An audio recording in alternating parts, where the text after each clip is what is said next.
20 అడుగుల్లో ఉన్న పాతాళ వినాయకుని అయితే మనము దర్శనం అయితే చేసుకోవచ్చు.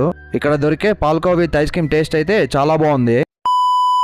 ఈ రోజు నేను గౌతమ్ కలిసి కాళహస్తికి అయితే స్టార్ట్ అయ్యాము. వెళ్లే దారంతా ఫుల్ వాన అయితే పడతా ఉన్నింది. ఇంకా క్లైమేట్ అయితే చాలా బాగుంది. అలానే వానలో తడుస్తా మేమైతే కాళహస్తికి అయితే వచ్చేసాము. అలానే ఇక్కడ పాతాళ వినాయక స్వామి అయితే ఉంటాడు. ఫస్ట్ మనం వెళ్ళి వెంటనే ఆ వినాయక స్వామి దర్శనం చేసుకున్న తర్వాత శివుని అయితే దర్శనం చేసుకోవాలంట. మన వినాయక స్వామి దర్శనం చేసుకోవాలంటే 20 ఫీట్స్ లోపలికి అయితే వెళ్ళాలి. ఇంకా అలానే అక్కడ మెట్లు అయితే చాలా చిన్నగా ఉంటాయి. ఇంకా దర్శనం చేసుకుని బయటకి అయితే వచ్చేసాము. ఇంకా మనకి కాళహస్తి అంటే గుర్తు వచ్చేది ఫస్ట్ శివుడు, ఆ తర్వాత ఎంతో ఫేమస్ అయిన పాల్కోవా విత్ ఐస్ క్రీమ్ అన్నమాట. అలానే దీని టేస్ట్ అయితే చాలా బాగుంది. మీలో ఎంతమంది palkova with ice cream taste చేశారు కామెంట్ చేసేయండి. అలానే పాల్కోవా కూడా ఇంటికి అయితే పార్సల్ అయితే తీసుకునేసా. వీళ్ళు ఫ్రెష్ గా అయితే పాల్కోవా తయారు చేస్తున్నారు. అలాగే దీని లొకేషన్ వచ్చి శరవణ సూపర్ మార్కెట్ ఆపోజిట్ లో ఉంటాయి కాళహస్తిలో. వీళ్ళు ఒకసారి ట్రై చేసేయండి. వీళ్ళు ఎంతమంది కాళహస్తిలో ఉన్న వినాయక స్వామి దర్శనం చేసి కామెంట్ చేసేయండి.